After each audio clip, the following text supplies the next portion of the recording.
first of all, I kind of introduced myself a bit. I'm Livia from Cultura Pop. And how are you today? Great. I think I see you very fresh. I have to say that. Not us in our silliest moment. You're brace yourself. Yeah.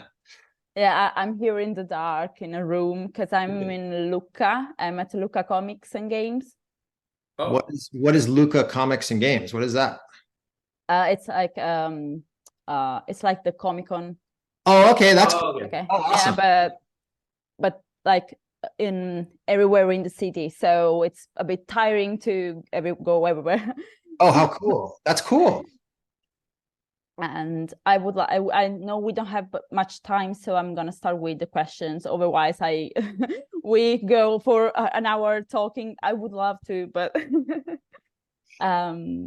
first of all, I wanted to ask you, like both of you, how did you find the balance between trying to reach all, let's say, old fans of Goosebumps and catching new generations that maybe have never read any books? Good question.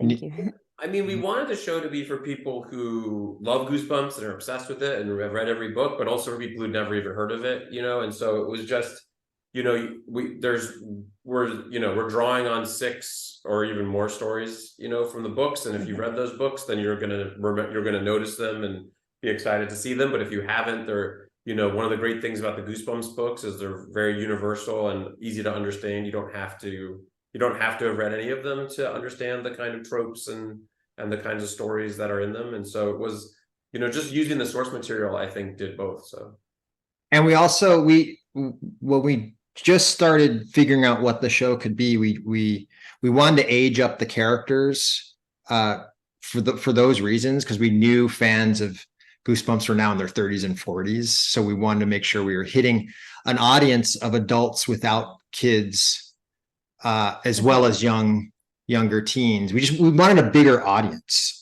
so that it was accessible to adults as well, and people who weren't even familiar with Goosebumps, like you said. So we aged everything up and we tried to elevate it and make it more mature, scarier, more relatable, and just, you know, dig deeper into our parent characters as well. The whole balance of the generational trauma between what the parents did in the 90s and what is happening in present day is also part of, you know, making it accessible for older audiences. Yeah, okay, for everyone.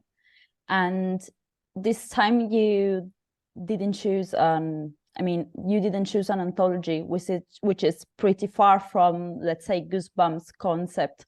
Was it a choice made by the will to try something new for the franchise, or maybe was there a more specific need behind? Behind doing what? Behind, sorry, what was I mean behind not choosing an anthology as usual. Yeah, from the beginning, we wanted it to be serialized. Like, I just personally, when I watch television, prefer a serialized show where you're getting the same characters.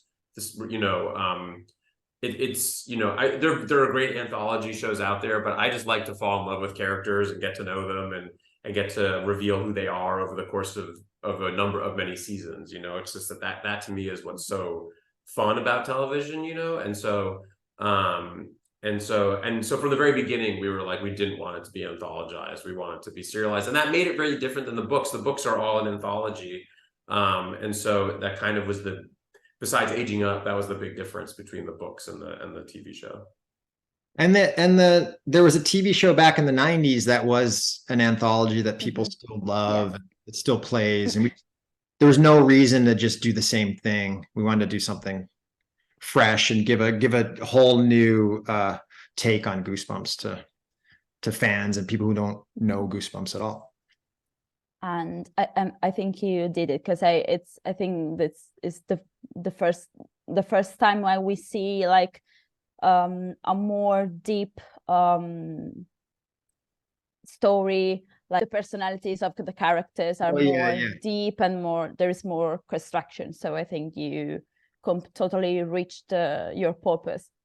We also couldn't, like, we can't we can't write unless it amuses us too. So we couldn't make something just for kids, or honestly just for adults. Like it would be weird if it was just for adults. It's Goosebumps. So it has to be appealing. Like as we're working on it, it's if it doesn't make us laugh or make us creep us out, then it's not. It needs to do that too, in addition to freaking out kids. Sort of. Okay. And I have another question for you, Rob, because you already worked on the franchise with the movie some years ago. Yeah. As a director. And I think here there is a kind of different line. I love the movie, love working on it. Me and too. It's just different. And we wanted for the series, we just wanted to be fresh and original. And there was no reason to hold on to that. The movie's a meta idea of Goosebumps. We wanted to take the books, rework them, and just get closer to the books in a new way.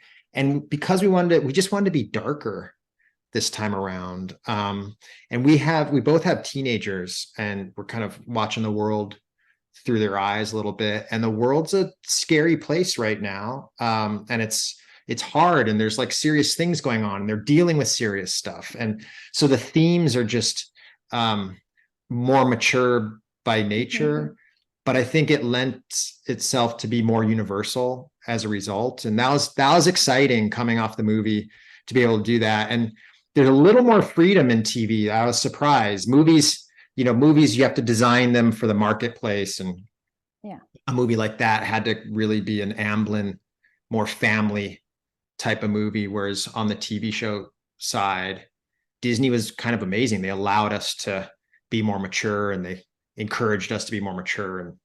And so we ran with that, and it was cool. Okay. I don't know if we have some minutes, but sure. Okay. Yeah, we have 2 more minutes. I think we have. We wait so much time on Gamora, so please. Next time I will watch Gamora, and then we can talk about only it. after you watch it's a promise. The finale of Goosebumps. Yes. I wanted to ask you two, you already worked together, and I remember Gulliver's Travels. Oh yeah. You worked together as a director and screenwriter, and I wanted to know how your co-working